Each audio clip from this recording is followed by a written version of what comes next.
Hey guys, tonight we begin with something slightly less philosophical, though arguably just as complex. Viking sex. It was politics, power, and occasionally, very public. So before you get comfortable, take a moment to like the video and subscribe, but only if you genuinely enjoy what I do here. And let me know in the comments where you're tuning in from and what time it is for you. It's always fascinating to see who's joining us from around the world. Now, dim the lights, maybe turn on a fan for that soft background hum, and let's ease into tonight's journey together. Let's get this out of the way. The Vikings were cleaner than you've been told. No, not spa day clean, but by medieval standards, they were practically soap-scented angels. While much of Europe was busy pretending bathing was a sin or just inconvenient, the Norse were over there scrubbing themselves weekly, using actual soap made from animal fat and ash. It smelled earthy, probably, but compared to their unwashed neighbours, they were a walking cloud of lavender and smugness.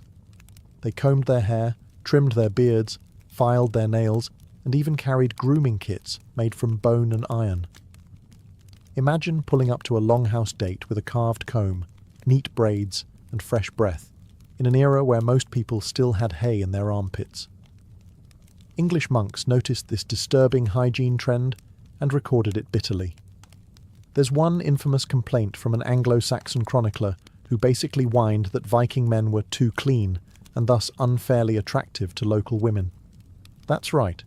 Their official explanation for Viking success with the ladies was soap-based cheating. The monks weren't wrong. In a world that smelled like a compost bin, the guy who bathed once a week and knew how to braid his hair was basically a sex god. But this wasn't just vanity. In Viking society, personal hygiene had status. If you were a free man, you were expected to look like one, and that meant grooming. If you were unkempt, people assumed you were poor, enslaved, or worse, a lazy layabout who couldn't even comb out a single lice egg for his woman. Cleanliness also had ritual significance. Before feasts, before battles, before bedroom adventures, you washed. It wasn't just about removing dirt. It was about preparing yourself to be presentable to gods, ancestors, or your extremely discerning longhouse crush.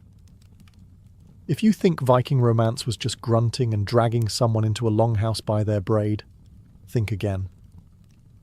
These were not just bloodthirsty raiders. They were also deeply sensitive, metaphor-loving weirdos who expressed love through poetry, and sometimes mild threats. Vikings had an entire tradition of skaldic poetry, a type of verse so dense with metaphor it makes Shakespeare look like a grocery list. And yes, they used it to flirt. A Viking man might compare a woman's hair to sunlit flax, her walk to a swan on the sea, or, if things were really heating up, her body to a well-tempered sword. That's not a pickup line. That's cultural seduction. If your poem didn't come with at least 3 obscure nature references, you were doing it wrong. But it wasn't all flowers and fjords. These poems could get graphic.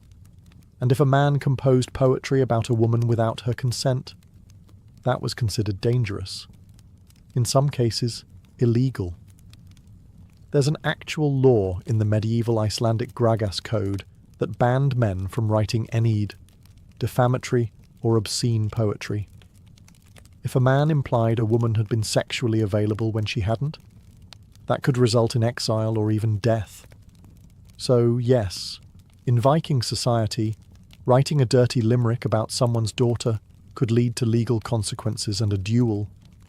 Women, by the way, didn't just stand there blushing. They were fully capable of composing biting verse in return. If a man's poem was lame, crude, or lazy, she might humiliate him publicly with a retort so scathing that entire families would avoid eye contact at feasts for generations. In one saga, a woman rebukes a man's advance with such poetic finesse that he leaves, humiliated, and joins a monastery. That's right. She flirted so hard in reverse, he found God. So while Vikings carried swords and axes, the real weapon in matters of the heart, poetry, loaded with metaphors, laced with bragging, and legally actionable if you got too confident. Let's not kid ourselves. Viking romance wasn't exactly built on rose petals and candlelight. It was more like, "Your father has 3 goats. I have a strong back. Let's make a legally binding agreement." Consent existed, yes, but it had to elbow its way through a crowd of dowries, alliances, and extended family members who all had opinions. Here's how it usually worked. A man decided he wanted to marry. He didn't go serenading his beloved under the stars. He sent his dad, or his uncle, or his most diplomatic friend to the girl's father to negotiate a deal. Because nothing screams passion like your potential future being discussed over mead and sheep valuation. And the woman? She technically had a say. Technically. A freeborn woman could refuse a match, but whether that was honoured depended entirely on how much her family needed land, allies, or to offload an opinionated daughter. Some sagas suggest that a strong-willed woman could turn down a suitor. Others suggest she'd better run fast if she tried. Still, the Vikings weren't entirely barbaric about it. A woman who was forcibly married had legal recourse. She could stand before witnesses and declare herself divorced. No paperwork, no court. Just 3 public announcements, basically the medieval Norse version of "It's not me, it's you," shouted at a dinner party. And while abducting a bride might sound romantic in some badly translated sagas, Viking law did frown upon it. Frown, not necessarily stop. Kidnapping a woman for marriage was illegal, but also occasionally celebrated in poetry. Nothing says mixed messaging like a legal code and a love ballad giving you opposite advice. Then there were concubines, or as Viking law charmingly called them, bed thralls. These were women, often enslaved, who were expected to provide companionship, cooking, and of course, sex. Consent in this case? Mostly decorative. On the bright side, if a husband wasn't up to the job, emotionally or physically, the wife could leave. Viking women didn't have to suffer in silence. They could suffer loudly, in public, and with legal backup. When it came to pre-marital relationships, the Vikings were, let's just say, flexible. Unlike their medieval neighbours who were busy obsessing over chastity belts and writing purity odes, the Norse took a more relaxed view. In fact, a woman's past experience wasn't necessarily a deal-breaker, unless it involved, say, someone else's husband or a very public scandal involving the neighbour's hayloft. Being romantically involved before marriage wasn't taboo. It was life. Vikings were practical people. If 2 consenting adults had a relationship, the world didn't collapse. Families might raise an eyebrow, or both if the timing was suspicious.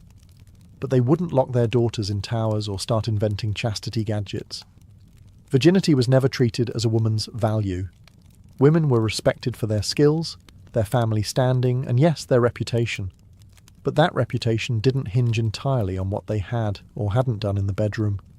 In fact, some sagas even praise bold women who went after what, or who, they wanted, especially if they did it with confidence and a strong sword arm. This wasn't just cultural flexibility, it was survival logic. Viking society needed strong partnerships. A woman who could manage a farm, handle trade, and hold her own in a legal dispute was far more valuable than one with a perfectly untouched romantic history. Life was hard. Winter was longer. Practicality usually won. That said, discretion was still encouraged. While premarital relationships weren't punished, boasting about them could get you into trouble. If a man bragged publicly about a past partner and she hadn't consented to the story being told, he could face legal consequences.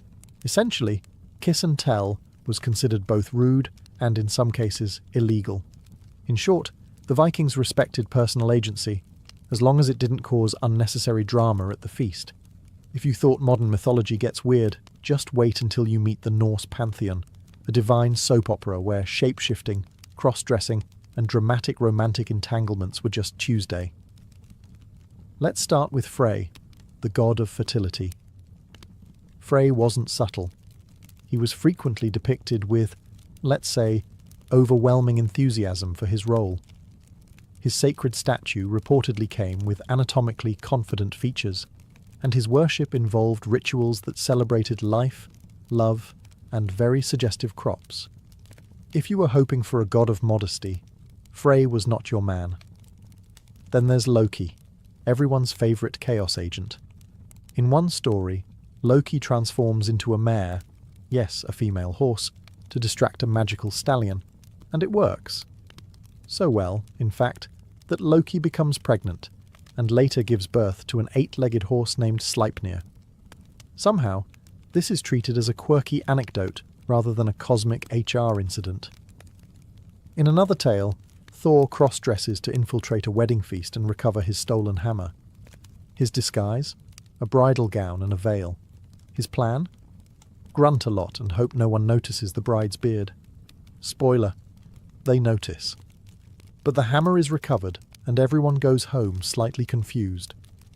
Why does any of this matter? Because the Vikings didn't view romance, gender, or intimacy as neat little categories. Their myths were messy, fluid, and gloriously inappropriate by modern Sunday school standards. In fact, many Norse deities and heroes engaged in relationships that modern cultures would spend entire legal seminars trying to explain.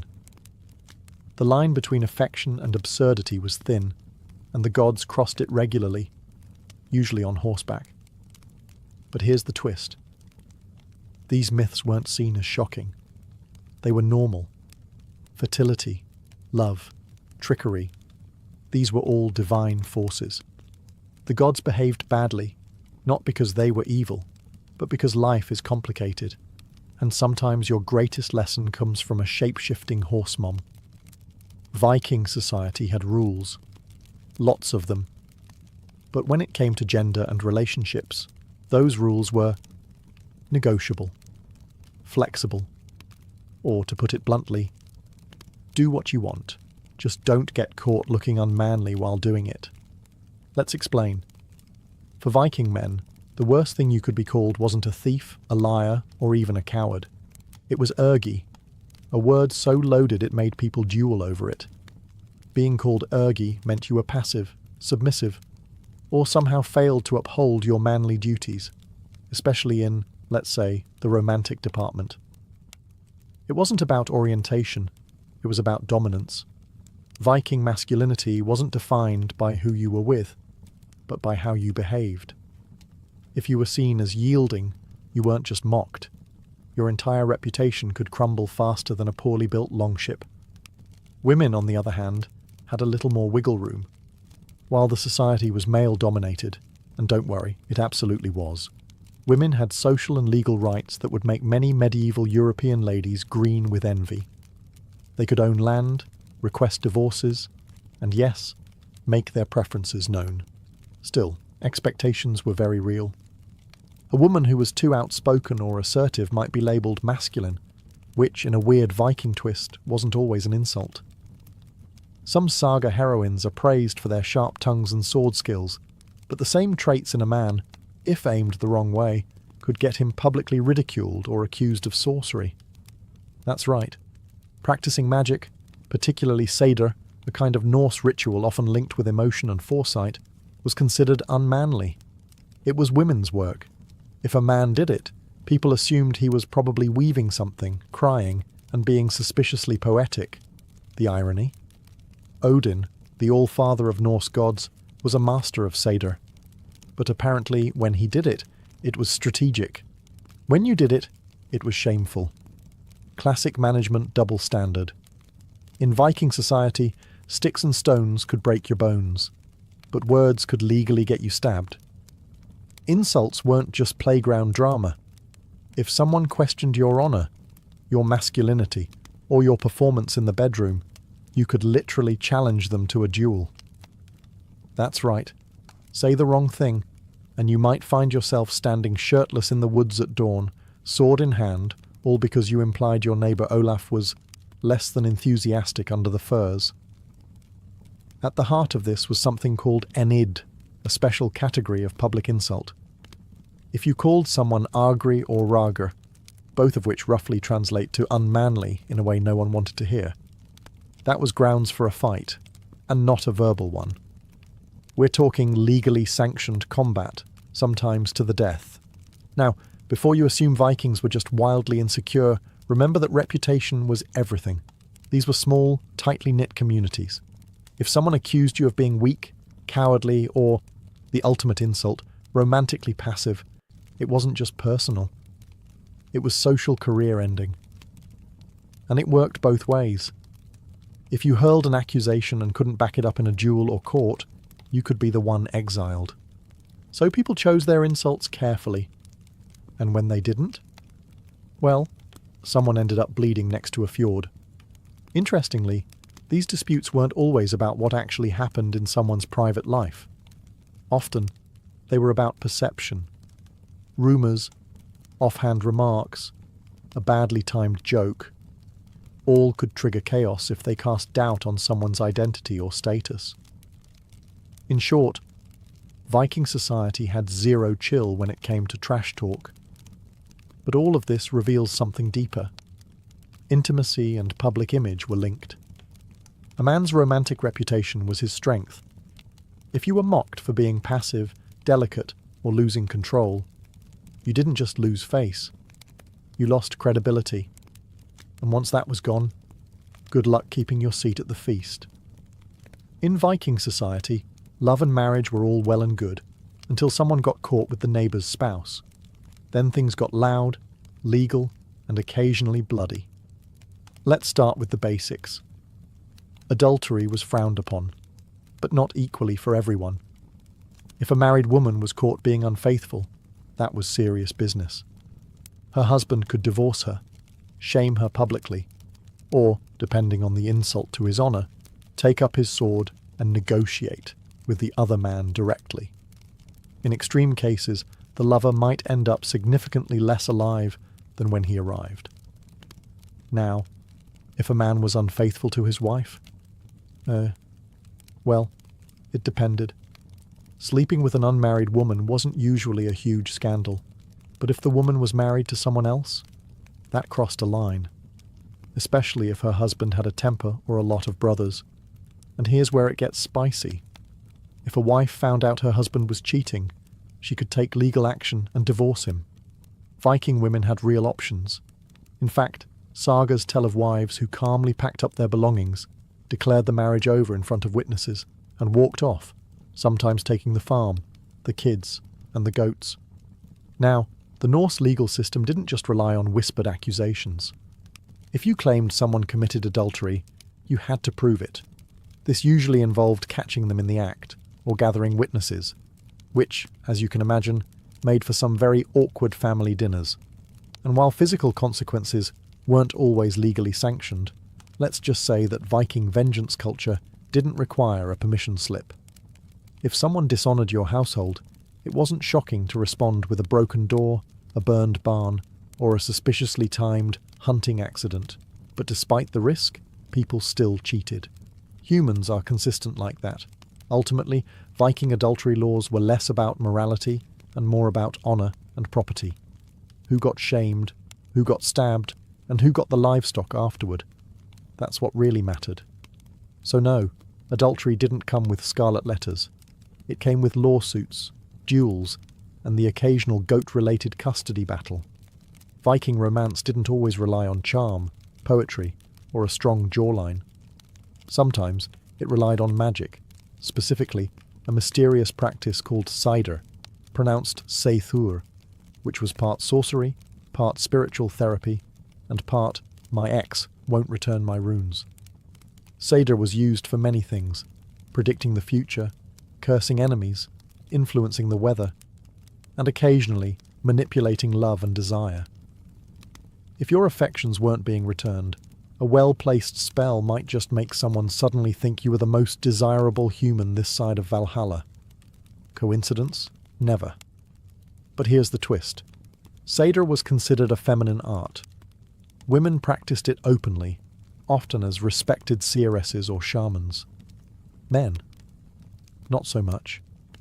A man dabbling in cider risked being labelled unmanly, not because of the magic itself, but because he was seen as performing female work, which Viking masculinity didn't handle well.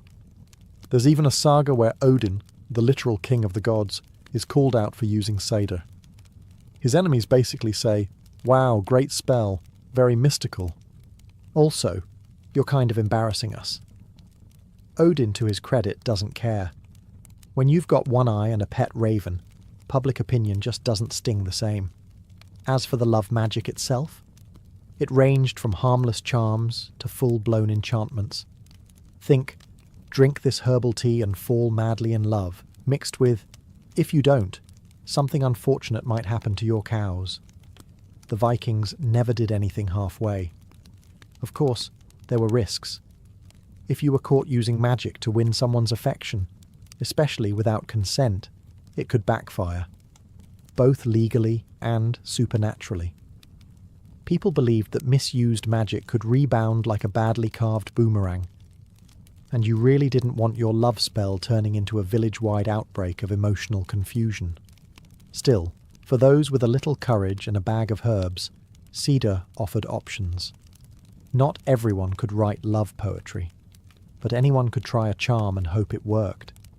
Modern romance thrives on ambience, dim lighting, candles, Spotify playlists. Vikings, on the other hand, had firelight, the sound of livestock snoring, and 6 relatives pretending not to notice anything. Let's talk about privacy, or more specifically, the complete lack of it. Viking homes were longhouses, big, open buildings where entire families lived, worked, ate, and, yes, slept together. Not in a weird way, but in a we're trying not to freeze to death kind of way. The whole clan, parents, grandparents, children, workers, and sometimes a goat or two, shared the same space.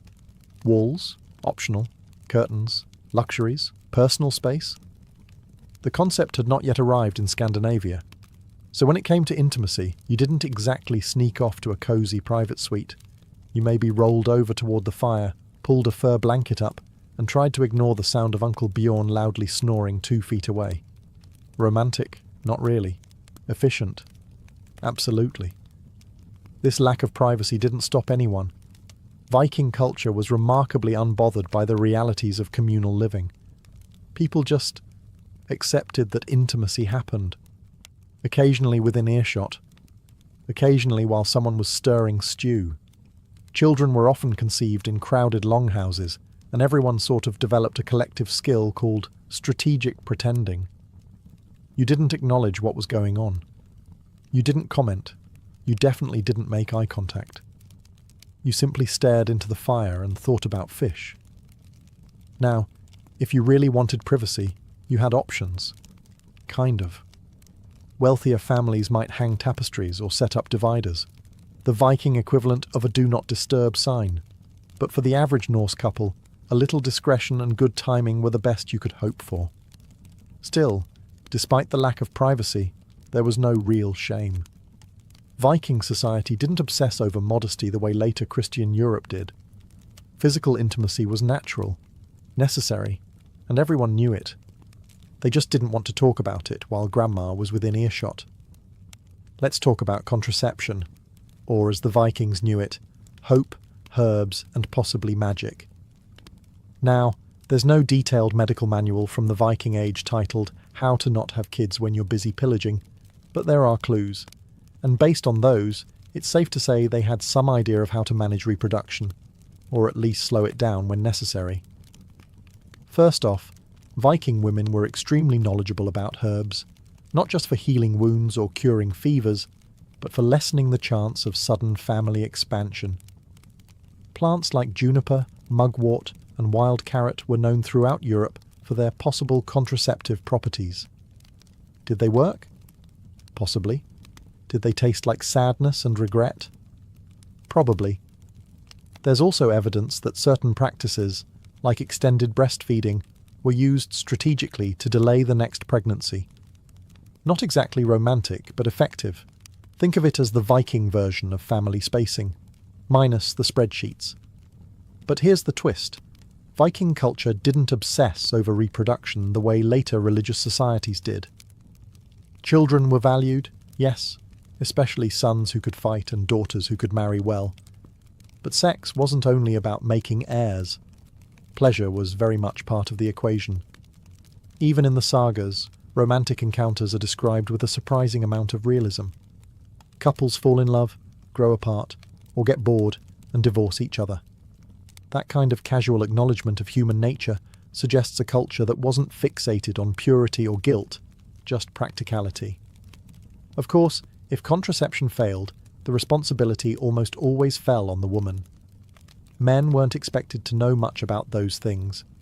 A man might be able to sail across a stormy sea using just the stars and a raven, but ask him how mugwort works and he'd stare at you like you'd grown a second axe. If you've ever wondered whether same-sex relationships existed in Viking society, the short answer is yes. The long answer is yes. But only if you really managed the optics. The Vikings didn't use our modern terms for sexuality, but they certainly understood that people sometimes formed close, even romantic, bonds with others of the same gender. And while that might seem surprisingly open-minded for an axe-swinging culture, it came with one massive catch: honour. You see, Viking masculinity was built on dominance, not just in battle, but in every area of life. If two men were involved, the social fallout didn't revolve around who they loved, but who did what. Specifically, the man seen as taking the passive role could be mocked, shamed, or worse, challenged for his manhood. This wasn't about morality, it was about status. A man could wear furs, braid his beard, and serenade his best friend with emotional poetry, and still be admired. But if someone implied he wasn't the dominant force in his private life, that could destroy his reputation faster than a leaky longship. There are even saga accounts of men being accused of such things, and then demanding duels to defend their honour. Because clearly, nothing says I'm definitely the alpha, like fighting someone at dawn because of a rumour about cuddling. And what about women? Honestly, they got far less attention in the legal texts, likely because their relationships weren't seen as threatening to the social order. Two women together didn't produce heirs, didn't mess with property rights, and didn't challenge the all-important male ego. So, while we don't have much direct evidence, it's entirely possible that such relationships existed and were quietly accepted, or at least politely ignored. Interestingly, the Norse gods didn't care much about gender at all. Loki, as we've mentioned, had children in both male and female forms, and no one batted an eye. The divine realm was fluid. It was just the humans who needed everything to fit neatly into a saga-friendly narrative. If you thought Viking marriage was all about long feasts, exchanged swords and blood oaths, you might be surprised to learn how casually it could end. Because in Viking society, divorce wasn't some drawn-out legal drama. It was more like, I'm done, I'm taking the ox, good luck. Seriously, Viking women could divorce their husbands, and they didn't need a lawyer, a judge, or a ceremonial raven. All they needed was a clear voice and a couple of witnesses. Here's how it worked. A woman could end the marriage by standing in front of a group of people, preferably at the front door or the couple's bed. Yes, really. And declaring that she was leaving. Bonus points if she could name why she was leaving, like abandonment, violence, or the classic, "He won't stop reciting bad poetry in bed." And that was it. Once the declaration was made, the marriage was considered dissolved. Property and children would then be divided, usually according to social custom or pre-existing agreements. It wasn't always clean, but it was shockingly efficient. No waiting 6 months. No custody battles dragged through 3 winters. What's more, Viking women often walked away with their dowries intact, and in some cases, kept control of land or valuables they brought into the marriage. Divorce didn't make a woman a social pariah. In fact, many remarried, especially if they were wealthy, skilled, or the kind of person who could wrestle a goat without flinching. Of course, not all separations were peaceful. Some involved accusations, feuds, and the occasional dramatic saga-worthy exit. But even then, the culture generally accepted that sometimes people just move on. The gods were chaotic. Why not relationships? It's also worth noting that men could divorce too, using the same method, though their reasons usually involved lack of obedience, which probably tells you everything you need to know about male expectations. If you think modern weddings can get weird, wait until you hear what the Vikings were doing, with their goat sacrifices, bridal swords, and extremely awkward bedroom rituals. Viking weddings weren't just a party. They were a political merger, a legal contract, and a community event with strong opinions and an even stronger smell of smoked fish. The festivities could last up to a week, depending on how wealthy or dramatic the families were. Think of it as Game of Thrones, with fewer dragons and more passive-aggressive toasts. The bride and groom each had symbolic preparations. The bride had her hair unbraided, a sign of maidenhood ending, and sometimes wore a Brisingamen-style necklace if her family was feeling extra mythological. The groom, meanwhile, might retrieve his ancestral sword, because nothing says, "I'm ready for commitment," like brandishing a weapon at your in-laws. But here's where things get very Viking: the consummation. It wasn't just encouraged, it was mandatory, and in some regions, it had to be witnessed. Yes, witnessed. In some cases, a few unfortunate relatives stood by the door, torches in hand, to make sure the couple sealed the deal and didn't just pass out from mead and nerves. Why? Because this wasn't about love. It was about validating a contract.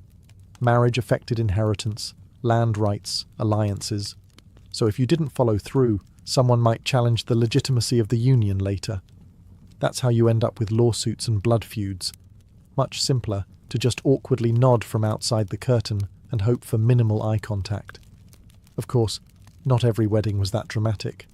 In less theatrical communities, the act was simply assumed, or at worst, verified through loud bragging the next morning over breakfast stew. There were also rituals involving hammers, hello Thor, shared drinking horns, and solemn oaths sworn before witnesses. And mead, gallons of it. In fact, the honeymoon originally referred to drinking honeymead for a full moon cycle after the wedding to boost fertility. Romantic and slightly sticky. By now you've probably realised that Viking intimacy wasn't all pillaging and grunting.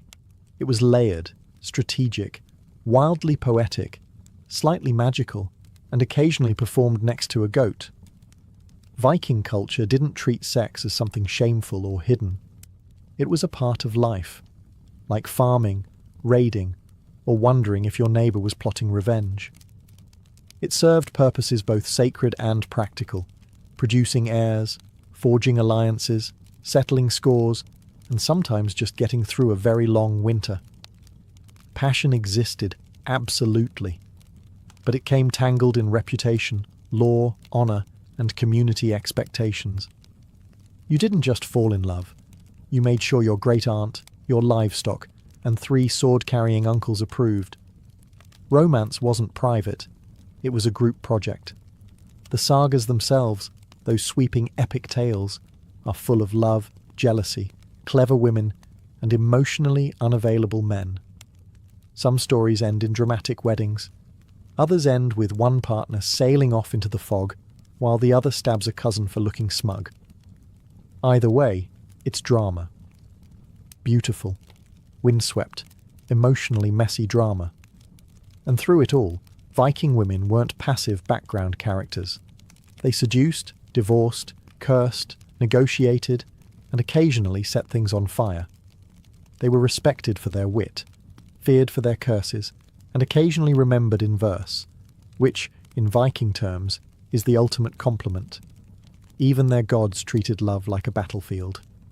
Loki transformed genders, Frey paraded his fertility like a prize-winning squash, and Odin dabbled in romantic magic without blinking. The divine set the tone. Love was powerful, unpredictable, and definitely not PG. So, what was sex really like for the Vikings? It was communal. It was poetic. It was legally complicated. It could win you honour, or get you exiled. It was public in all the wrong moments, and weirdly progressive in all the right ones.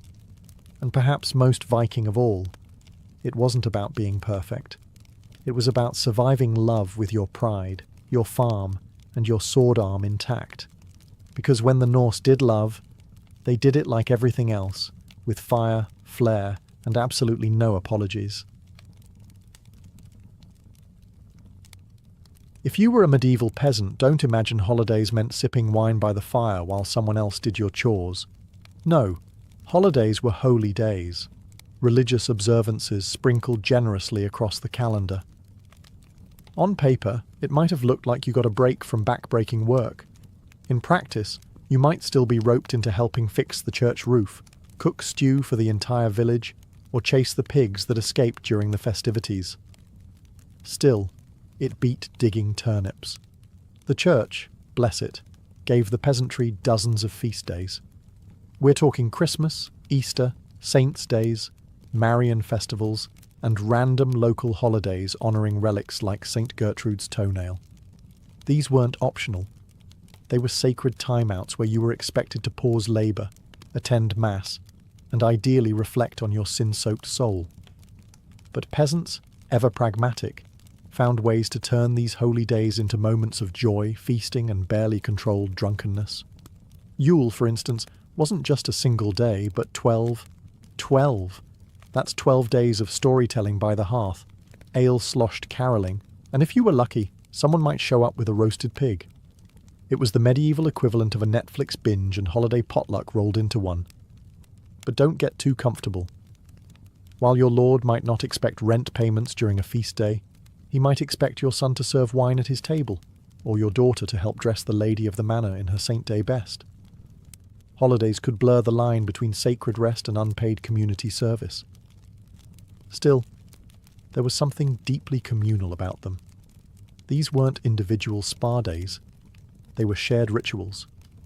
Everyone in your village dressed in their best, reed least muddy tunic, shared the limited food supply, and pretended for one day that life wasn't all toil, taxes, and toothaches. So yes, peasants had holidays, a surprising number of them in fact. But each one came with strings attached. Attend church. Don't work the fields. Maybe help with the mystery play. And for heaven's sake, don't get caught skipping Mass to nap in the hayloft, unless you want a stern talking to from Father Bartholomew and a week's worth of penance. Ah, Yule. The most magical time of the year, assuming your idea of magic includes dead animals on spits, evergreens nailed to beams, and your uncle passed out in a haystack. For medieval peasants, Yule wasn't just one day of celebration. It was 12 long, glorious, occasionally chaotic days between Christmas and Epiphany, where the rules of daily life loosened, and even the poorest souls got a taste of festivity. It all began on Christmas Eve, when the Yule log, an actual tree, not a chocolate cake, was dragged into the hearth and kept burning throughout the season. Its ashes were considered lucky, which made sense because keeping a giant log ablaze for 12 days in a medieval house was essentially a controlled house fire. Feasting was central to Yule, although what counted as feasting varied wildly. If your village had a generous lord, you might be blessed with extra meat, ale, and a communal pig roasting on a spit. If not, then dried beans, mystery stew, and bread with actual salt counted as a luxury. You took what you could get, and then you sang about it, loudly, off-key, and often while drunk. There were songs and games too, and masks, because nothing says birth of Christ like dressing up as a bear and terrorizing your neighbours. These traditions carried whispers of older, pre-Christian customs, remnants of pagan solstice rituals repackaged with Christian branding. Evergreens, for instance, symbolized eternal life, and hanging them indoors wasn't just for decoration, it was to ward off evil. Or, in peasant logic, the rats. It was also a rare time when social norms flipped. Some villages appointed a lord of misrule, usually the biggest idiot available, who was given temporary authority to mock the gentry and orchestrate games. For 12 days the lowest could act like the highest, until the calendar flipped and reality came crashing back down like a thatched roof in January. Still, for all its noise and nonsense, Yule was sacred, not just in the religious sense, but in the emotional one. It was warmth in the cold, light in the dark, laughter in a world where teeth were optional by age 30. In those 12 days, peasants weren't just survivors, they were celebrants. And come January 6th, back to work. The pig's bones were gone, the ale was sour, and your wife was glaring at you to patch the barn roof you ignored for a week. If Yule was about ale and ashes, May Day was all about flowers and fertility, and not just the kind in the fields. For medieval peasants, the 1st of May wasn't merely a date on the calendar. It was a riot of colour, music, and mischief, celebrated with the kind of reckless joy only possible when winter was finally over and the crops hadn't failed yet. The festivities began at dawn, when villagers trotted into the woods to gather May, branches, blossoms, and sometimes a bit of scandal. Young people especially embraced this tradition, often vanishing in pairs and returning a little more rumpled than they left. Elders may have raised their eyebrows, but no one complained. After all, a few extra babies born in early February were just part of the rhythm of village life. At the heart of the celebration stood the maypole, a tall wooden pole planted in the village green and bedecked with ribbons, flowers, and enough local symbolism to make a Freudian blush. Peasants danced around it in weaves and circles, laughing, sweating, and pretending it wasn't basically a fertility totem left over from earlier, more openly pagan times. The church disapproved, of course, but not enough to stop the dancing. Even Father Bartholomew occasionally tapped his foot. Music filled the air, drums, flutes, bagpipes if you were unlucky. There were plays, races, wrestling matches, and, in some villages, leaping over bonfires to prove your courage or earn a year's luck. And while much of this was deeply symbolic, celebrating the rebirth of nature, the hope of the harvest, it was also a rare and glorious excuse to just have fun.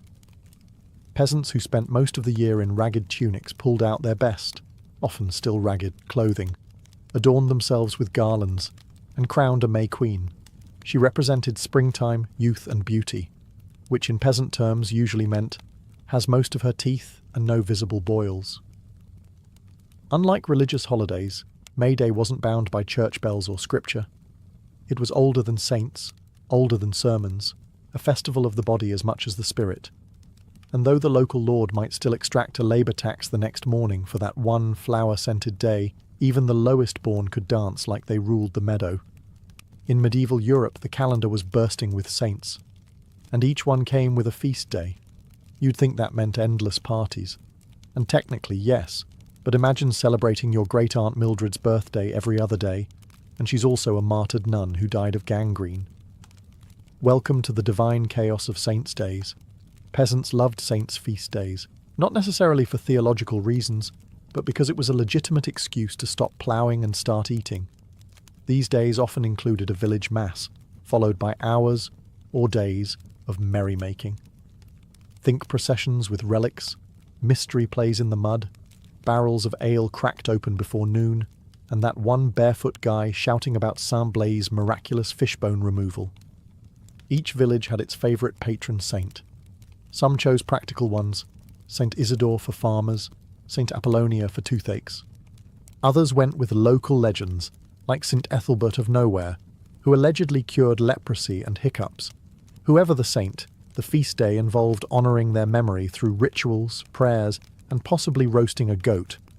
If your town was lucky enough to possess a saint's relic, a finger bone, a piece of cloth, or an item dubiously labelled St. Agnes's actual eyeball, the feast day became a full-blown festival. Pilgrims might visit, merchants set up stalls, mummers put on theatrical renditions of the saint's life, often mixing spiritual inspiration with accidental comedy, collapsing props, and at least one guy forgetting his lines. The best part? You didn't work. At least not in the field. You might still be asked to help with decorations, play trumpet badly in the parade, or fetch water for the communal stew. But it wasn't back-breaking toil, and you probably got a crust of meat and some holy gossip in return. Of course, the church kept a watchful eye on these celebrations. Too much wine, too much dancing, and suddenly what began as a pious event risked devolving into a full-blown peasant rave. Still, most clergy understood that joy, even messy, muddy, slightly blasphemous joy, was better than despair. And if singing songs about St. Bridget while sloshing ale kept morale high, so be it. before Lent, that 40-day joy vacuum of fasting, praying, and pretending you didn't just eat cheese behind the church, came Carnival. And for medieval peasants, it was the one time of year where chaos wasn't just allowed, it was blessed. Carnival, also known as Shrovetide, was the season of sanctioned misrule. Think of it as the medieval version of spring break, but with more turnips and fewer regrets. It kicked off right before Ash Wednesday and acted as a spiritual pressure valve. If you were about to spend weeks living like a monk, you had to party like a heretic first. Masks came out, often grotesque or animal-like, allowing peasants to become something else entirely. Devils, kings, talking pigs. People cross-dressed, made rude songs about the nobility, and staged mock parades where the village idiot was crowned King of Fools. For once, the line between lord and labourer was hilariously, dangerously blurred. The food? Absolute madness. You had to eat all the fat, meat and dairy you wouldn't be allowed during Lent. That meant pancakes, sausages, butter-soaked everything, assuming you could get your hands on such luxuries. It was a last hurrah for the taste buds before Lent arrived and reminded everyone they were dirt and ash. There were games too. Peasants hurled flour bags at each other, staged mock battles in fields, and occasionally attempted to ride farm animals like noble steeds. One particularly popular event was the peasant joust, where two drunk villagers charged at each other with cabbages tied to sticks. The winner earned nothing but bruises and bragging rights. And while the church frowned upon the wilder elements, the lewdness, the mischief, the chicken stealing, they also knew better than to cancel it. Carnival wasn't just fun. It was catharsis. It was a time when peasants could invert the world, laugh at the powerful, and feel, even briefly, like masters of their fate. Then came the ashes. As Lent arrived, the masks were burned, the songs stopped, and the world went quiet. Meat vanished from the table. Bells tolled solemnly. And the same villagers who danced half-naked around a bonfire 2 days earlier now knelt in church, solemn and hungry. But the memory of Carnival lingered, a reminder that joy, like wine, should be savoured while it lasts. What do you get when you mix religion, theatre, and a troupe of semi-literate farmers with a flair for the dramatic? Mystery plays, the blockbuster entertainment of the medieval world. Long before Netflix, TikTok, or even Shakespeare, peasants gathered to watch sweaty neighbours reenact the Bible, in full costume, sometimes on wagons. Mystery plays weren't mystery in the modern sense. They weren't crime thrillers or whodunits. The term came from ministerium, Latin for craft or guild, since local guilds were often in charge of producing them. So, the Bakers' Guild might perform the Last Supper, while the butchers took on the crucifixion, naturally. Nothing says divine suffering like actual pig's blood. Performed during major feast days and religious festivals, these plays turned public squares into makeshift theatres. The villagers would flock in, muddy boots and all, to watch scenes from Genesis, Exodus, or Revelations, acted out by their own neighbours in robes held together with hay twine and goodwill. Some plays travelled through town on wagons, each one staging a different scene, like a divine parade of biblical drama. The performances weren't always, shall we say, theologically accurate. Noah's wife might be portrayed as a nagging shrew who refuses to get on the ark until she finishes her beer. Devils in red tights chased sinners through the crowd to howls of laughter. And when Herod delivered a fiery monologue, it often ended with someone chucking vegetables at his head. The line between piety and peasant comedy was flexible. But these plays weren't just entertainment. They were education. Most peasants couldn't read, and Latin sermons might as well have been bird noises. Mystery plays made the stories of Scripture tangible, emotional, visual, memorable. A man in a crown of thorns screaming in agony? That stuck with you far more than a dusty scroll ever could. Plus, the plays brought people together. They required costumes, props, rehearsals, and coordination.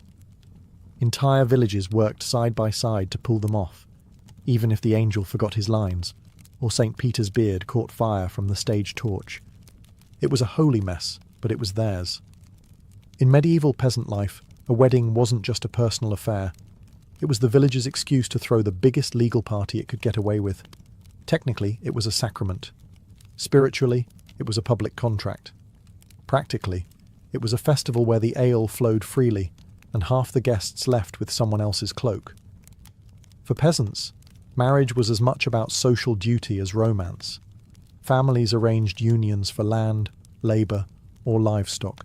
The bride's dowry might include a pig, a sack of barley, or a decent-looking goat. Love was optional. Breeding strong sons who could lift a plough? Mandatory. The festivities began with a church ceremony, simple, brief, and usually outdoors, right at the church door. Witnesses were essential. So were blessings. But don't expect choirs and organ music. You might get a single-stringed fiddle if you were lucky, or old Joffrey trying to whistle through his missing teeth. After the vows, it was time for the real celebration, the wedding feast. Everyone was invited, neighbours, family, the thatcher who never finishes on time, because hospitality was sacred. Guests brought whatever they could, bread, eggs, maybe a roasted bird if they were feeling generous. The bride's family provided the bulk, which sometimes meant boiling a single chicken in a tub of turnips and calling it stew. Then came the dancing. Hours of it. Possibly days. Medieval peasant dances weren't delicate minuets. They were stomping, spinning, mud-slinging affairs where everyone got dizzy and someone usually fell in the fire. The local musicians played whatever instruments hadn't been stepped on. There were games too. Jokes about in-laws, bawdy songs, and contests that ranged from who can drink the fastest to guess how many children they'll have before the first harvest. All done with the cheer of people who hadn't had this much fun since last May Day. At some point, the newlyweds would be escorted to bed. Literally. By the entire village.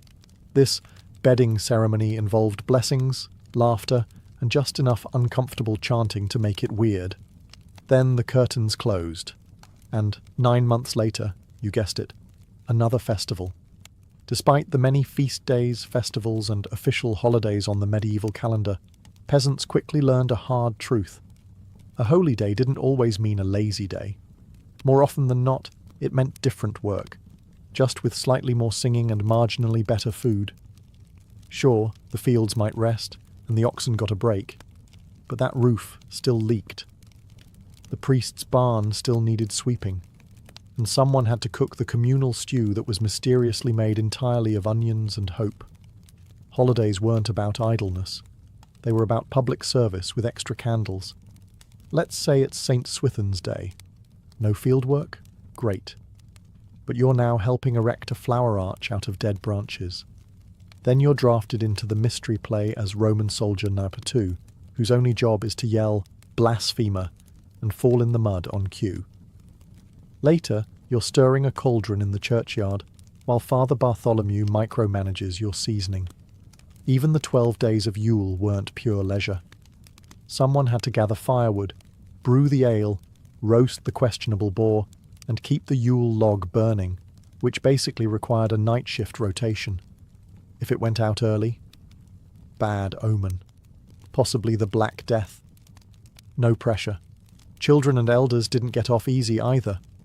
The kids were tasked with gathering herbs or delivering awkwardly shaped bread to neighbours.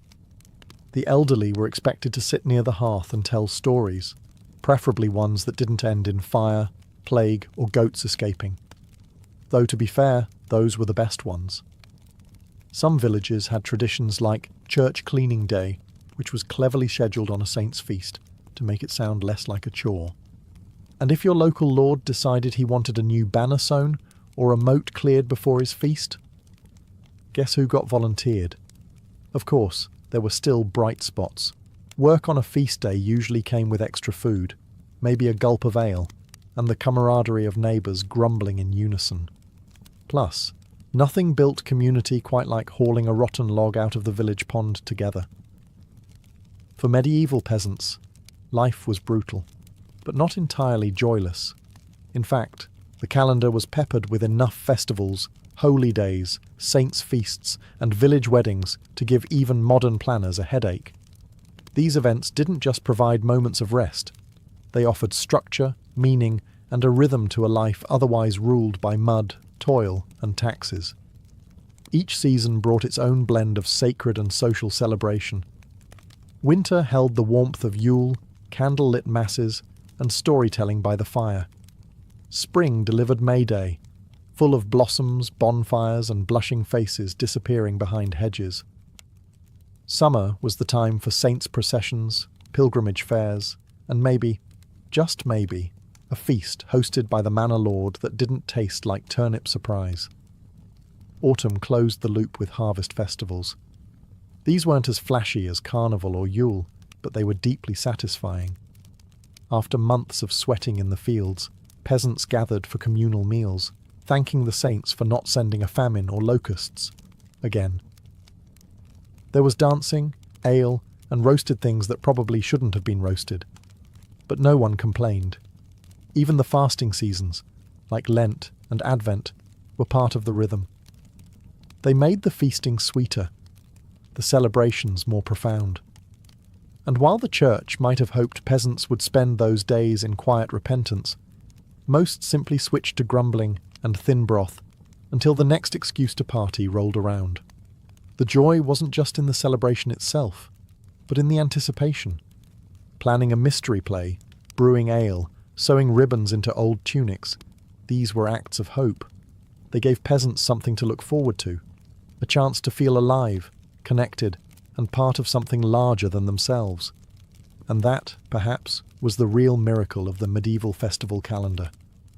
It stitched together a world constantly on the edge, of illness, invasion, or starvation, with moments of laughter, music, and collective relief. Whether dancing around a maypole, falling off a pageant wagon, or burning their fingers on a Yule log, peasants found a way to celebrate the absurd and divine alike. In the end, they didn't need luxury, just time, community, and a reason to lift a mug and shout, "Blessed Saint whoever, we made it through another year." Saladin, or as his contemporaries knew him, Yusuf ibn Ayyub, was born in 1137 in the town of Tikrit, in what is now Iraq. It was an unremarkable start in a turbulent land. His Kurdish family wasn't royalty, but they weren't peasants either. His father, Ayyub, was a military officer in service to the powerful Zengid dynasty, who ruled over much of Syria and northern Iraq. Still, no one looked at young Yusuf and thought, "There goes the future liberator of Jerusalem." Unlike most warlords of his time, Saladin wasn't raised in a blood-soaked training yard. He grew up in Baalbek and then Damascus, where his education included theology, mathematics, law, and poetry. He studied the Quran deeply and developed a lifelong love of learning. He wasn't some brash teenage sword swinger. He was quiet, reflective, and almost bookish. His early mentors described him as gentle and deeply devout. Not exactly the stuff of war epics, not yet. But the world around him was anything but peaceful. The Crusaders still held Jerusalem, and the Muslim world was fractured by petty rivalries. Different emirs ruled different territories, each more concerned with power than unity. Sunni and Shia factions jostled for control, and alliances shifted faster than a desert wind. Into this mess, Saladin stepped, not as a self-declared hero, but as a loyal servant under the command of his uncle, Shirkuh, a tough-as-nails general in the service of Nur ad-Din, the ruler of Aleppo. At this point, no one expected greatness from Saladin. He was smart, yes, obedient, devout. But he wasn't particularly charismatic or war-hardened. He wasn't groomed for power. In fact, when he was first sent on campaign to Egypt alongside Shirkuh, some records suggest he went reluctantly. His interests were spiritual, not strategic. Politics bored him. And yet, destiny had other plans. And once Egypt opened its gates, so too did opportunity. What made Saladin unique wasn't that he craved power, but that he wielded it with humility when it came. He entered the story as a background character, a nephew, an assistant, a quiet man in a loud world. And somehow, that quiet man would go on to change history. Saladin didn't march into Egypt expecting a crown. In fact, he didn't want the job at all. In the 1160s, Egypt was ruled by the crumbling Fatimid Caliphate, a Shia regime beset by civil unrest, famine, and endless court intrigue. When the Crusaders and various Muslim factions started poking around, Nur ad-Din sent his trusted general, Saladin's uncle Shirkuh, to restore some order. Saladin, ever the dutiful nephew, followed. He was supposed to assist his uncle, not lead a country. And yet, that's exactly what happened. After a few years of messy campaigns, backroom deals, and some very suspicious natural deaths, Shirkuh seized control of Cairo and promptly died. Just like that. The sword had barely cooled in its sheath before the question emerged, who takes over now? Enter Saladin, reluctantly. The court expected an easily controlled figurehead. They saw a quiet, religious man with little charisma and even less political ambition. Perfect. But within months, Saladin showed he was anything but a placeholder. He moved fast. First, he consolidated power in Cairo, outmaneuvering rivals with a mix of diplomacy, piety, and sheer competence. Then, in a bold move, he quietly dismantled the Fatimid Caliphate from within. He re-established allegiance to the Sunni Abbasid Caliphate in Baghdad, ending 2 centuries of Fatimid rule. It was a religious and political earthquake, and Saladin did it without mass bloodshed or palace massacres. But don't mistake mercy for weakness. He cracked down on corrupt officials, improved infrastructure, and reformed Egypt's chaotic finances. He surrounded himself with scholars and judges. He even made food more affordable for the poor. To a battered and divided people, he brought stability. And to outsiders, he sent a clear message. Egypt now had a real leader. Still, Saladin didn't style himself as a king. He was Nur ad-Din's loyal servant, for now. But tensions began to build. The student was rising. The teacher grew wary. Egypt was no longer just a distant post in a crumbling empire. It was the beating heart of Saladin's rising power.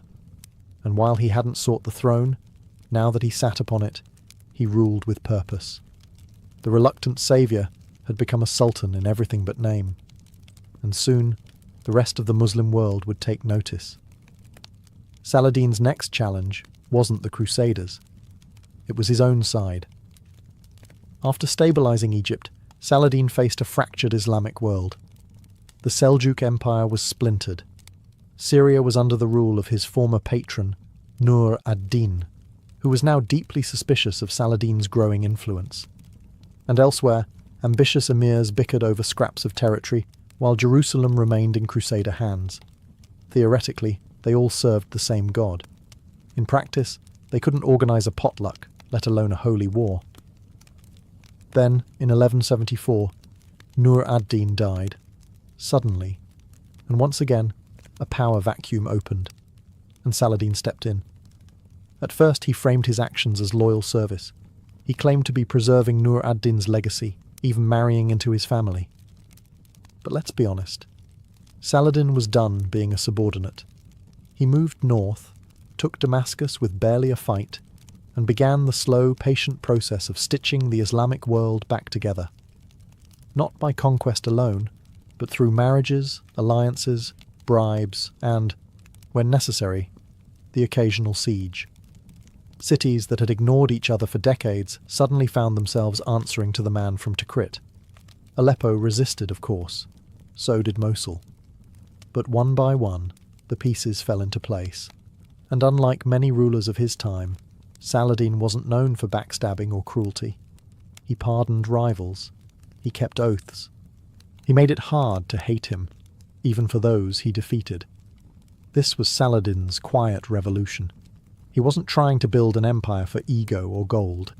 He believed unity was sacred, that Muslims could not defeat the Crusaders while squabbling amongst themselves. And he knew the window was closing. The Crusaders were strong. Jerusalem was fortified. If there was ever a time for the Muslim world to stand as one, it was now. By the late 1170s, Saladin controlled Egypt, Syria, parts of Iraq, and even the holy cities of Mecca and Medina. He was no longer a regional governor. He was the sultan of a pan-Islamic realm, built not on brute force, but strategy, patience, and astonishing restraint. But his greatest test was yet to come, and it flew a cross-shaped banner. Because while Saladin had conquered cities and united kingdoms, he had not yet fulfilled the dream burning in every believer's heart, the liberation of Jerusalem. By the 1180s, Saladin's attention turned fully toward the Latin kingdom of Jerusalem. The holy city had been in Crusader hands for nearly 90 years, a painful wound in the heart of the Muslim world, but retaking it required more than ambition. Saladin needed timing, preparation, and most of all, a reason that would unite his fragmented allies behind a single cause. That reason came courtesy of the Crusaders themselves. One of the most volatile figures in the Crusader states was Reynold of Chatillon, a man so famously unhinged he made other Crusader lords look like cautious monks. Reynold repeatedly violated truces with Muslim caravans, attacked pilgrims on their way to Mecca, and even threatened to march on the holy cities of Islam. For Saladin, this wasn't just an insult. It was divine provocation. When Reynold attacked a caravan in 1187, during a time of peace, no less, Saladin had his justification. No more truces, no more diplomacy. War was coming. The Crusaders, sensing the threat, assembled their full might. King Guy of Lusignan led the army, alongside Reynold and the Knights Templar. It was a formidable force, thousands of men, heavily armoured, confident in their superiority. But they made a fatal mistake. They marched across the arid plains of Galilee in July, toward the springs of Tiberias, thinking they'd surprise Saladin. Saladin let them come. He knew the terrain. He knew the heat, and he controlled the water. His troops harassed the Crusaders constantly, cutting off their access to wells and springs. By the time the Crusader army reached the twin hills known as the Horns of Hattin, they were exhausted, dehydrated, and trapped. On July 4th, 1187, Saladin struck. The Battle of Hattin wasn't just a victory, it was a masterpiece of strategy. The Crusader army was annihilated. Thousands were killed or captured. The true cross, the most sacred relic in their possession, was seized. King Guy was taken prisoner, and Saladin personally executed Reynold of Chatillon, not out of vengeance, but for breaking sacred truces. With one battle, Saladin shattered the military backbone of the Crusader states. There was now nothing standing between him and Jerusalem. But what would he do when he reached the holy city? Conquerors usually took with fire and blood. Saladin had something else in mind. In the aftermath of the crushing victory at Hattin, Saladin swept through the Levant like a desert storm. Acre, Nablus, Jaffa, Ascalon all fell with minimal resistance. The Crusaders were broken, leaderless, and stunned. And on October 2nd, 1187, just 3 months after Hattin, Saladin stood before the gates of Jerusalem. The city was defended by Balian of Ibelin, one of the few Crusader nobles still standing. Though outnumbered and desperate, Balian negotiated with Saladin, not for victory, but for mercy. He warned that if the city were taken by force, the defenders would destroy the shrines, slaughter Muslim prisoners, and burn everything they could. It was a desperate bluff. Saladin didn't call it. He chose peace. It was here that Saladin's true legacy was carved, not in stone, but in restraint. Unlike the bloody sack of Jerusalem during the First Crusade in 1099, when Christian soldiers massacred tens of thousands, Saladin's entry was disciplined and deliberate. There was no general slaughter, no desecration of churches, no rivers of blood.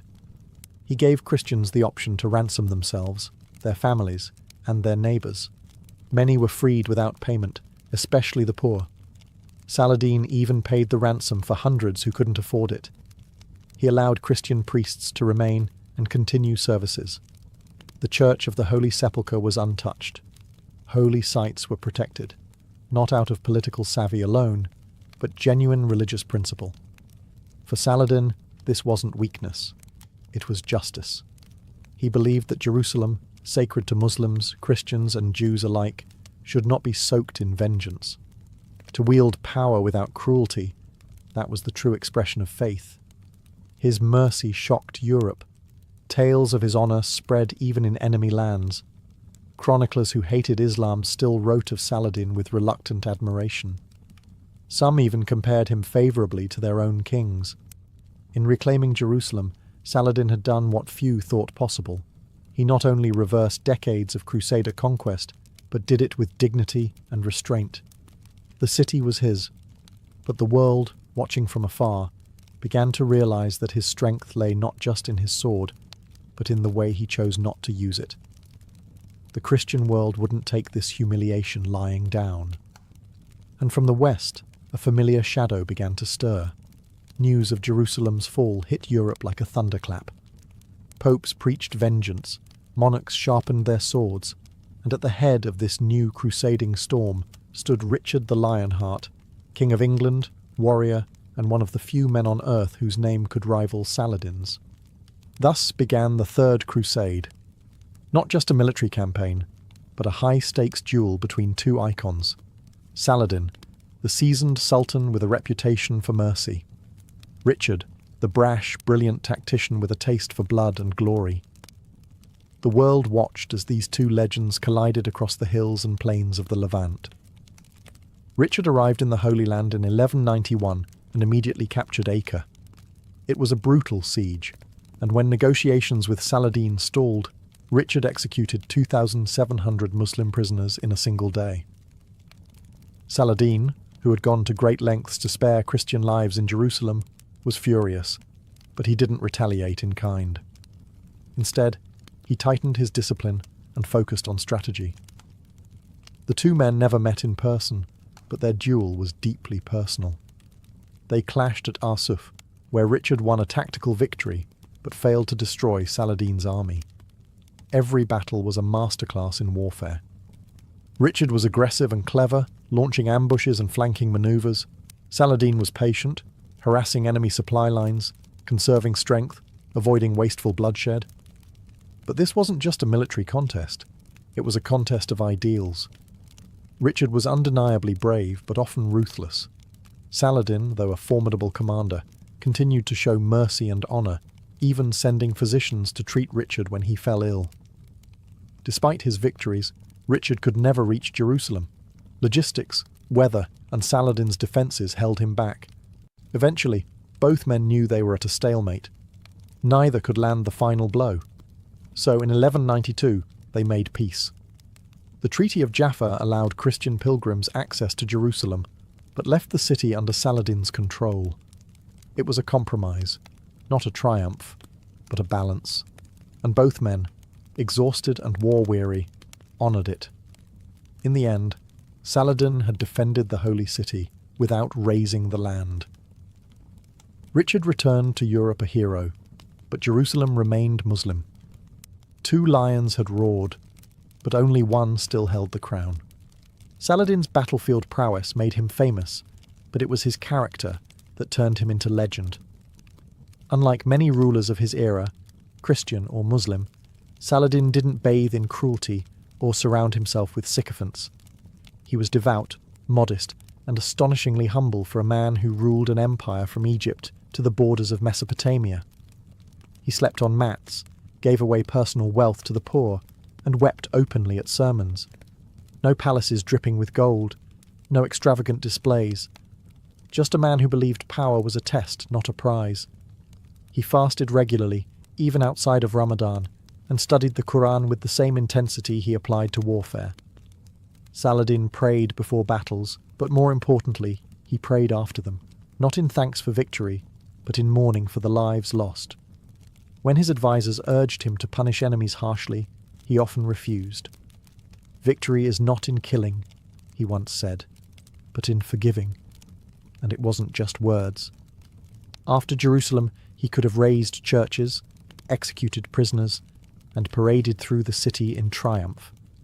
Instead, he protected holy sites, released captives, and ensured safe passage for Christian pilgrims, including those who couldn't pay. He even gave charity to Jewish communities and maintained cordial relations with Eastern Christian sects. Saladin's generosity extended beyond religion. He donated his fortune to the poor more than once. He paid the dowries of orphaned girls. He built schools, hospitals, and water fountains. His court was filled not with gold-plated armour, but with scholars, jurists, and poets. But for all his gentleness, he wasn't naive. Saladin understood diplomacy, timing, and power better than most kings. He knew when to show strength and when to pull back.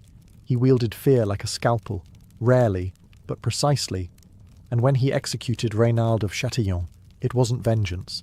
It was justice, delivered cleanly and without spectacle. Saladin didn't just lead an army, he led by example.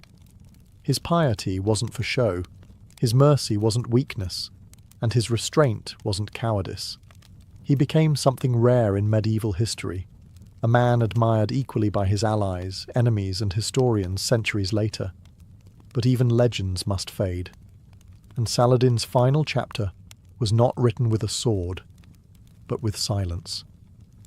In 1193, just a few months after signing peace with Richard the Lionheart, Saladin fell ill.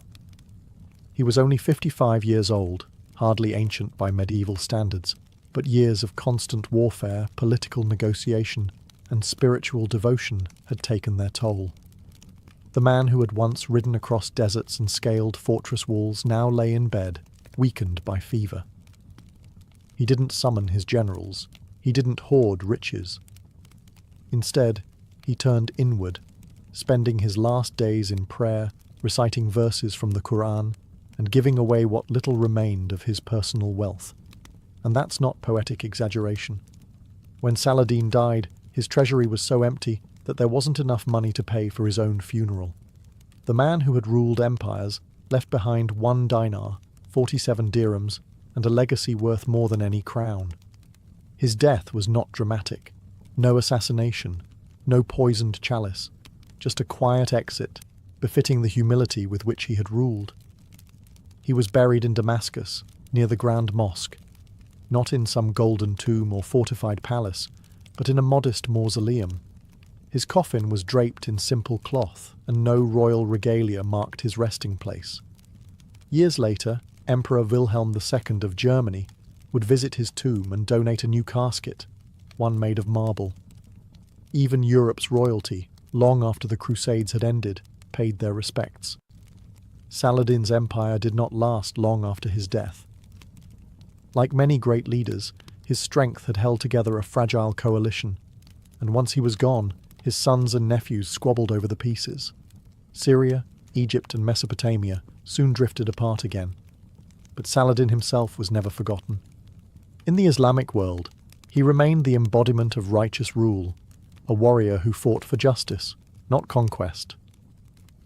In the Christian world, he became the rare enemy remembered with respect, even reverence. European chroniclers called him noble, wise, and even holy. Descriptions not typically reserved for infidels.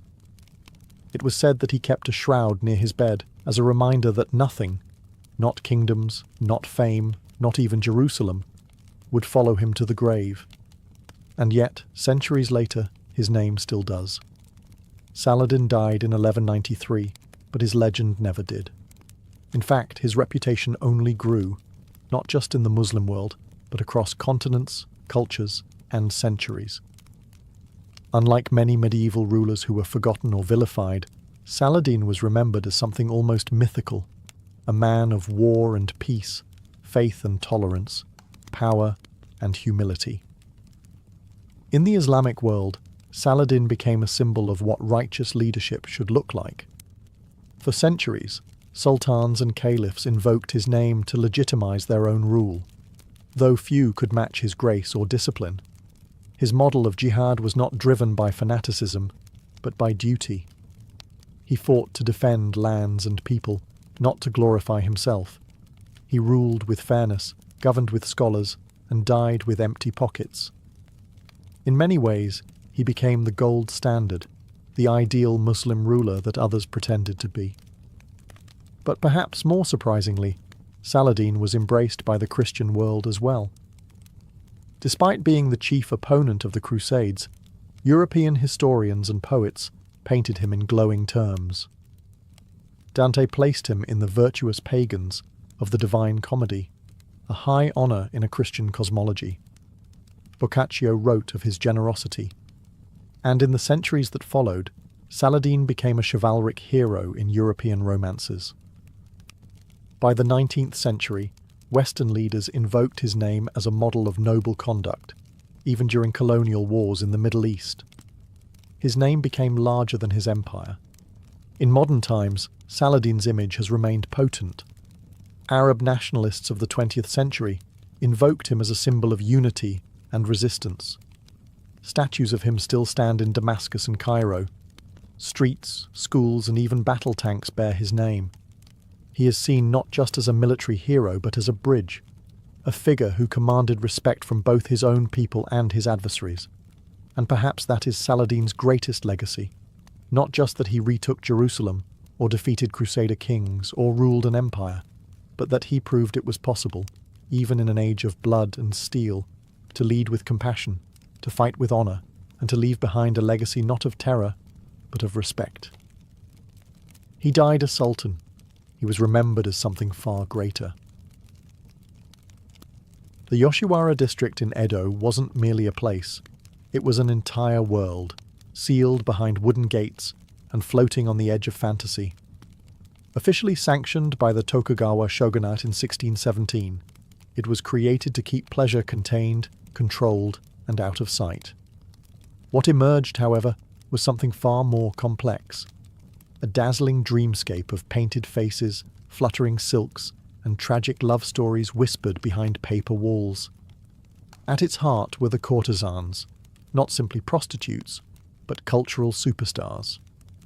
The highest ranking among them, the oiran, were icons of refinement. They trained for years in the arts, poetry, music, calligraphy, and the subtle language of flirtation. They wore layer upon layer of embroidered kimono, their hair adorned with ornate pins like miniature weaponry, their movements rehearsed to perfection. A single glance from an oiran could cost a fortune. A conversation? Even more. From the outside, it looked like luxury.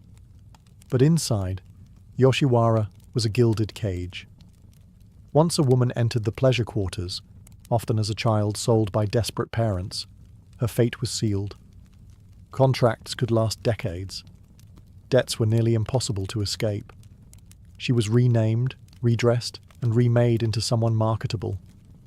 The outside world became a rumour. The irony? These women were masters of performance, adored for their elegance and charm, and yet they were prisoners, not by chains, but by silk and obligation. And for the customers, Yoshiwara offered illusion just as much as flesh. Samurai could shed their armour, merchants could pretend they were poets, and everyone could forget their caste for a night. But the illusion only lasted as long as the night did. Come morning, names were forgotten, and love, if it had sparked at all, was left to rot in memory. True affection was dangerous in Yoshiwara, forbidden even. A courtesan falling in love risked punishment or worse, being sold off to another house. A samurai caught loving beneath his class faced ruin. And yet, it happened. Again and again. Whispers of forbidden romance curled through the alleyways like smoke, always lingering, never safe. This was the paradox of Yoshiwara, a world built to sell love, where real love could only destroy you. In the world beyond Yoshiwara's gates, outsiders often confused geisha with courtesans. But inside the district, the lines were sharply drawn, even if they sometimes blurred under candlelight and perfume. Courtesans, especially the high-ranking oiran, were the stars of Yoshiwara. They were legally classified as sex workers, but culturally revered like celebrities. Their clients didn't just pay for a night of pleasure. They paid for the performance of desire, a living poem stitched in silk. Oiran were untouchable, unless pursued with the patience of a monk and the fortune of a daimyo. Courting one could take months, and that was by design. Only the wealthiest and most persistent could ever hope to share a futon with her. Geisha, on the other hand, were entertainers, not lovers. They played the shamisen, composed witty haiku, and poured sake with grace honed over years of apprenticeship. Their art was their allure. To confuse a geisha for a courtesan was an insult, both to her profession and to the strict social codes that governed Yoshiwara. A geisha might flirt, tease, or dance inches from a client's face, but if he expected more, he'd be laughed out of the tea house. But beneath those careful distinctions, both roles shared a painful truth. Choice was a carefully curated illusion. Most women in Yoshiwara did not arrive by ambition. They were sold, orphaned, or simply too poor to survive outside the walls. Even those who rose to fame were bound by debt, contract, and reputation. Leaving the profession, especially at its peak, was almost impossible without a patron wealthy enough to buy her freedom. This practice, Miyuki, was rare and not always romantic. It could mean rescue, or simply a new form of ownership. And yet, many women found ways to carve out moments of autonomy. A witty remark in the tea house, a rebellious glance during a dance, a secret poem left in a client's sleeve. Within the rigid structure of Yoshiwara, subtle defiance became its own art form. The world saw painted smiles and flawless choreography. What it missed were the sacrifices made behind the curtain, and the delicate negotiations of survival, performed night after night under flickering lanterns. In Yoshiwara, power was always rented, never owned. In theory, the samurai had no business falling in love in Yoshiwara. They were men of honor, duty, and strict codes, beholden to their lords, loyal to the shogunate, and expected to embody stoic restraint. But Yoshiwara was a world designed to make men forget who they were. And for a certain kind of samurai, it was more than a distraction. It was a trap. One lined in silk, incense, and smiles that knew too much. Romances between courtesans and samurai were strictly taboo, not because they were rare, but because they were far too common and far too dangerous. For the courtesan, love threatened her carefully cultivated image. A courtesan couldn't afford favorites. She was a commodity, a living dream. If she loved, she risked ruining both her livelihood and the fragile balance of power within the brothel. For the samurai, the stakes were even higher. Falling for a courtesan meant compromising honor, risking scandal, and, worse, disobeying the rigid class divisions of Tokugawa society. Samurai weren't meant to love women of the pleasure quarters. They were meant to visit, enjoy, and forget. Love was not part of the transaction, and yet it happened. Sometimes the samurai would come again and again, spending beyond his means, writing haiku in secret, smuggling love letters tucked in fans. Sometimes the courtesan would respond, a subtle squeeze of the hand, a hidden verse slipped into his sleeve. These weren't affairs. They were quiet rebellions against a world that demanded masks at all times. The consequences, however, could be brutal. There are stories of samurai who sold their swords to afford time with their beloved. Some lost their rank, their wealth, even their lives. A few were caught and ordered to commit seppuku, ritual suicide, to atone for their disgrace. As for the women, punishments ranged from public humiliation to forced transfers to harsher brothels.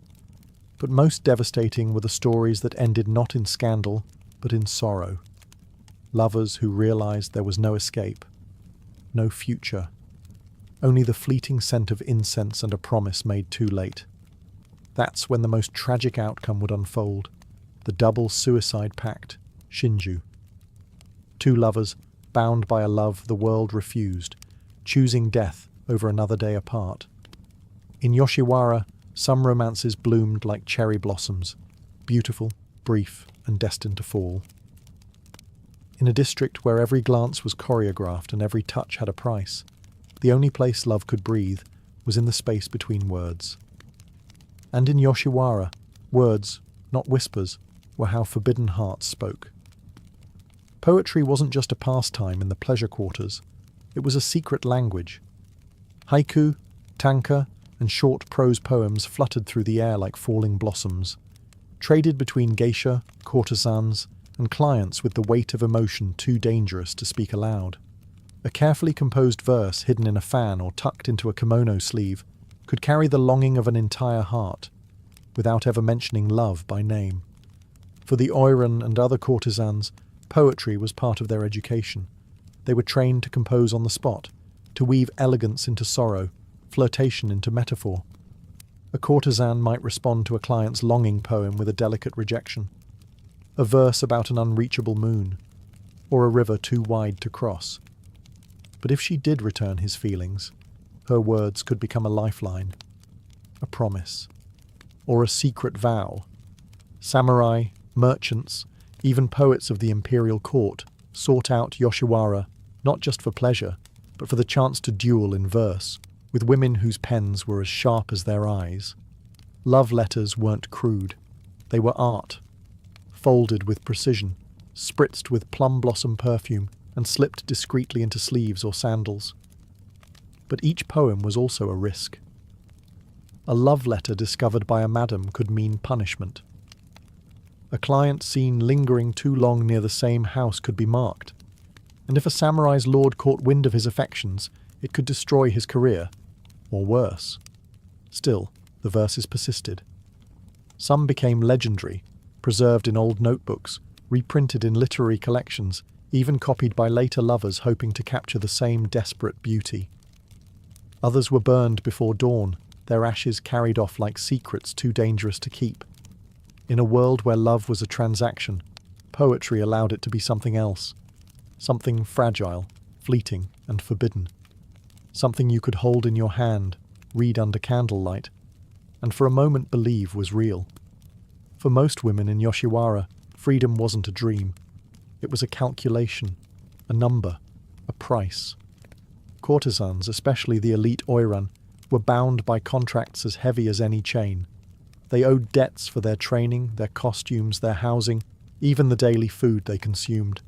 Every kimono, every hairstylist, every performance, all of it was logged, charged and stacked onto a running tab that grew faster than it shrank.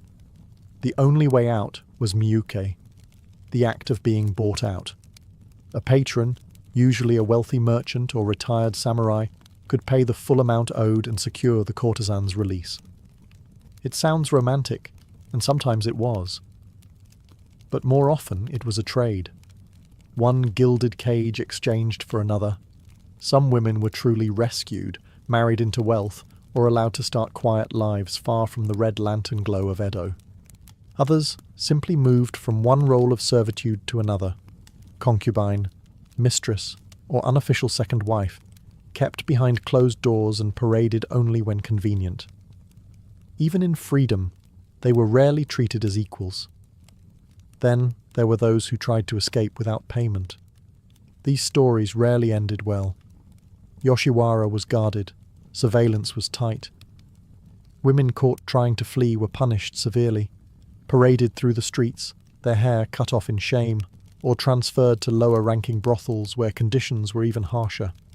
But sometimes, rarely, a courtesan managed to vanish. Disguised as a servant, hidden in a palanquin, escorted by a lover willing to risk everything. These women became urban legends, whispered about in tea houses, immortalized in kabuki plays, always with the same bittersweet ending. Freedom, but at what cost? And yet, despite the risk, the idea of escape never vanished. It lived in the stories they told each other, in the folk songs sung softly at night, in the poems hidden under tatami mats. Because in Yoshiwara, even the most obedient courtesan carried two lives, the one she performed, and the one she dreamed of when the lanterns dimmed. A life outside the brothel walls, a name that was hers again. A love that didn't come with a receipt. Escape was rare. Redemption was rarer. But in a world built on illusion, hope was the one thing no one could tax. In a place designed to sell pleasure, some of the most enduring love stories from Yoshiwara are tragedies, and none looms larger than the haunting ritual of Shinju, the lovers' suicide pact. These weren't melodramatic gestures or theatrical legends, though kabuki plays often turned them into both. They were real, chilling events born from desperation. In Yoshiwara, when a courtesan and her lover faced a world that forbade their union, when freedom was impossible, when debt was crushing, and when love became unbearable, death felt like the only escape. Most pacts followed a pattern. The courtesan, often locked into a long-term contract, could not leave the brothel without a massive buyout. Her lover, typically a samurai or wealthy merchant, might have family obligations, societal expectations, or a declining fortune that made escape impractical. They would meet in secret, write poems, share final cups of tea, then disappear into the night, to the riverbank, the forest, or a rented room. Some cut their throats with hidden blades. Others drowned themselves in nearby canals, tied together with silken cords. Their bodies were often found still entwined, as if even death couldn't pry them apart. The public reacted with a mix of horror and fascination. Officials condemned Shinju as immoral and disruptive. Brothels tightened security. The shogunate issued laws banning the performance of such stories on stage. And yet, the people could not look away. These tragic deaths were romanticized in literature and song, transformed into folk legends and kabuki spectacles.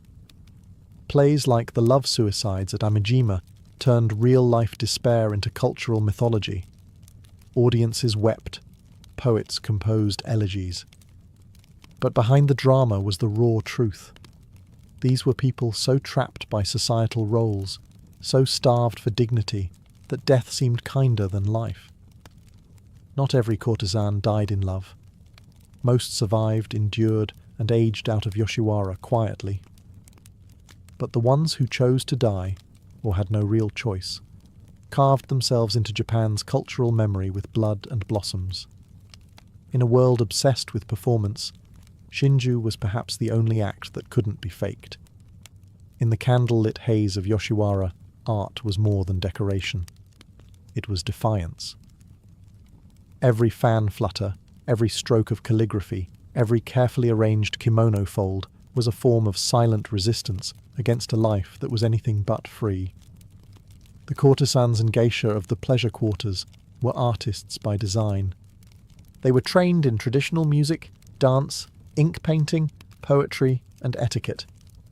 Their job was to embody the ideal of feminine beauty, intellect, and poise, an impossible standard made real through relentless discipline. But these weren't passive performances. They were acts of control in a world that stripped these women of almost everything else. Beauty became armour, a flawlessly styled wig, a poem that captured heartbreak in 17 syllables, a dance that communicated longing without words. These weren't just performances for clients. They were ways to maintain identity, dignity, and a sense of self in a world built to erase them. When a courtesan bowed with perfect grace or composed a haiku under pressure, she was saying, "I still exist. I still choose how I am seen." The art also travelled outside the brothel walls.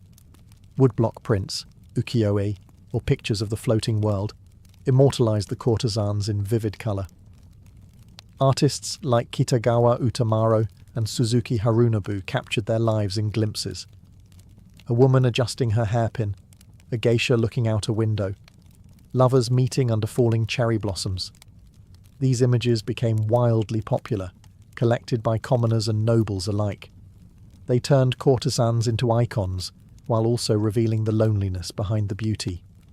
Some courtesans even became muses. Their likenesses appeared in paintings, plays, and erotic novels. Their poems were published in small chapbooks, traded like treasure among literati. For a few, this artistic fame offered something rare, a voice. Still, the art could never fully reflect the truth. Behind every print was a woman with debts. Behind every poem, a contract. Behind every graceful smile, someone counting the days until she was free, or too old to be desired. But art gave them something they weren't supposed to have: agency. It allowed them to shape their narrative, even if only in fragments. And in a world designed to control their story, even a fragment was power. In Yoshiwara, beauty wasn't just currency, it was a ticking clock. Every painted face, every silken sleeve, masked an expiration date. And while the world outside the pleasure district may have worshipped the courtesans as icons of grace and sensuality, inside everyone knew youth was the business. And it didn't last. A courtesan's value began to decline the moment she reached her peak. Her schedule lightened. Her customers aged. New girls arrived, fresher, more fashionable, more in demand. And so, like a fading lantern at dawn, her time in the spotlight grew dimmer, until it quietly vanished. There was no grand farewell for most women. No ceremony. No parade. Some retired quietly, having paid off their debt, and opened small tea houses or became hairdressers. Others took on behind-the-scenes roles, training new girls, styling hair, or managing guest bookings. But many simply disappeared, cast out of the pleasure district when they no longer sold illusions. Some were lucky enough to be bought out before time caught up. A wealthy patron might whisk them away to a private estate or offer marriage, though even that rescue often meant a different kind of servitude. For those who aged out without a sponsor, survival meant adaptation. And adaptation, in a society that valued a woman's beauty above all else, was often humiliating. In rare cases, former courtesans reinvented themselves as okami, respected proprietors of tea houses or inns, where they used their wit, contacts, and social skills to stay afloat. But these were exceptions. Most left Yoshiwara with little more than a change of clothes and the memories of a life both dreamlike and exhausting. No one painted woodblock prints of them once their cheeks lost their blush. No poets wrote odes to sagging eyes or aging hands. The very world that once worshipped them erased them the moment they stopped glowing. And yet, in those quiet exits, there was something honest. The illusion had lifted. The silk robes were folded away. The smile was no longer required. Because in Yoshiwara, the tragedy wasn't just in the love lost or youth faded. It was in the silence that followed. When the music stopped, the candles burned out, and the woman behind the mask finally walked home, unnamed and unseen. Today, the lanterns of Yoshiwara no longer glow. The narrow streets that once echoed with laughter, music, and whispered poetry are now paved over with apartment blocks and convenience stores. But the stories, they linger like smoke. Yoshiwara officially closed in 1958 when legalized prostitution was abolished in Japan. By then, the district had already faded into a relic of its former self. Bombings during World War II had ravaged much of its architecture. The ornate pleasure houses, the fan shops, the perfumed tea rooms, all gone. And with them, the lives of thousands of women, erased from public memory. But Yoshiwara never really died. Its spirit survives in kabuki plays, ukiyo-e prints, novels, and old poems still taught in classrooms. The Oiran processions are still reenacted in festivals, where young women wear towering wigs and 12-layered kimonos to honor those who came before. And while few remember their names, the courtesans of Yoshiwara remain etched into Japan's cultural imagination, not just as entertainers, but as survivors, poets, and silent revolutionaries. Modern Japan struggles with their legacy. On one hand, these women are romanticized, transformed into symbols of elegance and mystery. On the other, their suffering is often overlooked. Their lives are still misunderstood, blurred by fantasy and shame. They weren't just women in elaborate makeup. They were children sold into bondage, artists who turned performance into power, lovers who risked everything for a moment of real connection. And maybe that's why their ghosts still walk. Many locals tell tales of Yoshiwara's spirits.